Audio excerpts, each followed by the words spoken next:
Au nom du Père, du Fils et du Saint-Esprit, Amen. La grâce de Jésus, le Christ, notre Seigneur, l'amour de Dieu le Père, avec vous. Et avec votre esprit. Tout en continuant le sel que nous pleurons ces temps-ci. En particulier, l'abbé Delphin Bohiro et la sœur Espérance Kassivirei. Que le Seigneur leur donne le repos de se reposer auprès de lui. Préparons-nous à célébrer le mystère de l'Eucharistie en reconnaissant que nous avons. Prions le Seigneur. Dieu Tout-Puissant, nous t'en prions. Accorde-nous de conformer à ta volonté nos paroles et nos actes, dans une inlassable recherche de biens spirituels. Par Jésus-Christ, ton Fils, notre Seigneur, qui vit et règne avec toi dans l'unité du Saint-Esprit, Dieu pour les siècles des siècles. Soit avec vous. Et avec votre esprit. Évangile de Jésus-Christ selon saint Marc. Gloire à toi, Seigneur. On présentait à Jésus et le bénissait en leur imposant les mains.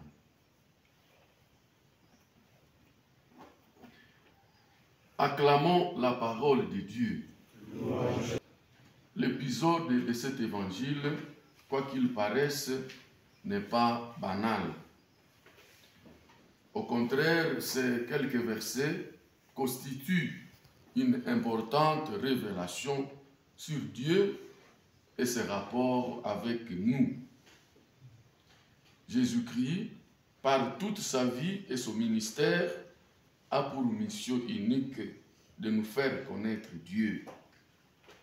Il a lui-même dit, en s'adressant à son Père, dans l'évangile de Jésus-Christ selon saint Jean, il dit, « La vie éternelle, c'est qu'ils te connaissent, toi et celui que tu as envoyé. » Et cela, il le fait tout aussi bien par ce geste que par ses paroles. Il le fait bien par ses relations humaines que par ses miracles. En effet, les évangiles sont pour une bonne part des récits de relations de Jésus avec les gens. Et dans ses rapports avec les autres, Jésus use d'une souveraine liberté, d'une indépendance absolue vis-à-vis de l'opinion publique et son entourage.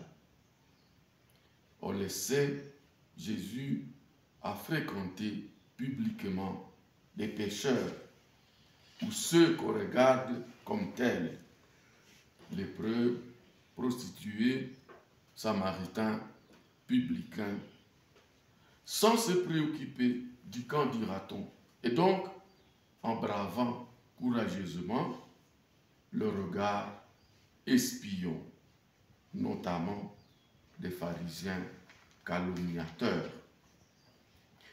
Et même les disciples voulaient éloigner ces gens de lui et lui faire ainsi écran, lui faire obstacle. Ils ne voulaient pas que Jésus fréquente la canaille, ce qu'on considère comme de la fripouille. Tout se passe comme s'il voulait tamiser, filtrer les gens qui peuvent accéder à Jésus. Et devant une telle manœuvre, pour le cas des enfants, dans l'évangile d'aujourd'hui, Jésus se fâche. On parlerait d'une sainte colère, d'un énervement sacré. Il se fâche contre eux, il les rabroue durement. Il appelle à lui les enfants, il les bénit, il les embrasse. Jésus ne se contente pas d'accueillir les enfants, comme il fait pour les publicains et les pécheurs. Il va beaucoup plus loin. Il les donne en modèle. Il les présente en exemple à ses auditeurs, contrairement à ce qu'il faisait pour les pécheurs. Par exemple, quand il rencontre la pécheresse adultère, il ne la présente pas en modèle. Il ne dit pas imitez-la. Ici, par contre, il dit de devenir comme les enfants. Et il dit, qui n'accueille pas le royaume comme un enfant, n'y entrera pas. Bien-aimés de Dieu, ressembler à l'enfant, qu'est-ce à dire? Nous le savons, les enfants ne sont ni parfaits, ni imitables, à tous égards. Il leur arrive de nous présenter quelques côtés malicieux et parfois pervers. Rappelons-nous l'enseignement de notre Père, Saint Augustin, dans le partage de ses expériences. Il montre que l'enfant n'est pas si innocent qu'on peut le croire. Il raconte l'épisode de vol de poires, où adolescents, ils sont allés, ils prenaient plaisir à voler, à cueillir le fruit, pas parce qu'ils avaient faim, mais par simple plaisir d'enfreindre la loi. Ou l'exemple des bébés qui prennent plaisir à mordre les seins maternels, par simple plaisir de les mordre, pour lui faire mal. Ou ceux qui crient toute la nuit pour empêcher de dormir. Les enfants ne seraient pas si innocents qu'on le croit. Il me vient à l'esprit un épisode qui nous a été raconté par un enseignant qui s'étonnait d'un fait arrivé chez lui. Donc un de ses enfants, très petit, il l'a interpellé un jour vivement. Il dit, papa, si un enfant pareil, au sens qu'il a appris cela où? Où a-t-il appris cela? L'écrivain littéraire La Bruyère avait écrit un jour et méchamment au sujet des enfants. Il a dit, les enfants sont voleurs, menteurs, ils sont déjà des hommes. On peut dire qu'ils sont déjà potentiellement des fornicateurs et des adultères. Mais à supposer qu'ils soient innocents, comme l'ont montré de nombreux écrivains, comme Jean-Jacques Rousseau, qui montre qu'originairement, on est innocent. L'homme naît naturellement bon. C'est la société qui le rend mauvais. Il ne s'agit pas, pour nous, alors, du retour à cette innocence de l'enfant, comme à une pureté originelle, paradisiaque. La Bible ne considère pas l'enfant sous cet aspect. D'ailleurs, demander à un adulte de souffrir de n'être plus enfant aurait quelque chose d'une nostalgie maladive ou alors pathologique. L'enfance est plutôt synonyme de fraîcheur, de spontanéité, de simplicité. Et le Seigneur nous invite à accueillir le royaume avec ses dispositions, c'est-à-dire avec joie, avec enthousiasme, comme une nouveauté, sans calcul, ni arrière-pensée, mais aussi en étant conscient de notre dépendance de Dieu, de notre interdépendance vis-à-vis les autres. Nous sommes des créatures, nous ne sommes pas des créateurs. En commentant l'ultime étape de l'esprit enfant chez Nietzsche, dans le cours, hier ou avant-hier, nous montrions la différence entre l'enfant, selon Nietzsche, et l'enfant, selon Jésus. Selon Nietzsche, l'enfant est créateur, sans père, sans autorité, ne dépendant de personne. Pour Jésus, par contre, l'enfant est une créature. Et nous sommes des créatures. La première lecture nous l'a rappelé. C'est donc une enfance d'abord spirituelle. En aucun cas, cependant, nous devons donc être infantiles et refuser de faire pour nous-mêmes ce que nous pouvons faire. Devenir des enfants ce n'est pas devenir littéralement des gamins.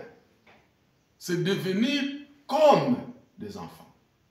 Il y a là une métaphore, une analogie. Cela ne nous amènerait pas alors à adopter une attitude infantiliste. Le pape François, en invitant les religieux à éviter l'enfantillage, il leur a dit: ne devenez pas des religieux vieux garçons. Des religieux vieux garçons. Ce sont des religieux qui, encore jeunes, se comportent déjà comme des vieux. Blasés, désenchantés. Plus rien ne les intéresse. Donc un religieux, même une année après le noviciat, il est déjà foutu. Donc plus rien ne l'intéresse. On lui dit, il y a excursion. Ah. Il y a classe de jacques. Ah. Il y a fête. Ah. Ça ne lui dit rien. Il y a des religieuses qui sont venues nous saluer. Ah. Religieux précocement blasés. Ou alors des religieux âgés, mais qui se comportent encore comme des gamins.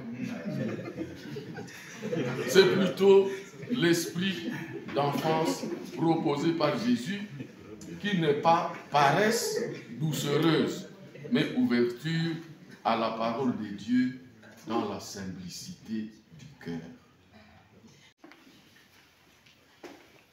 Nous t'en prions, Dieu Tout-Puissant, donnez-nous de recueillir tous les fruits de salut, dont ces mystères sont déjà la promesse et le gage par le Christ notre Seigneur.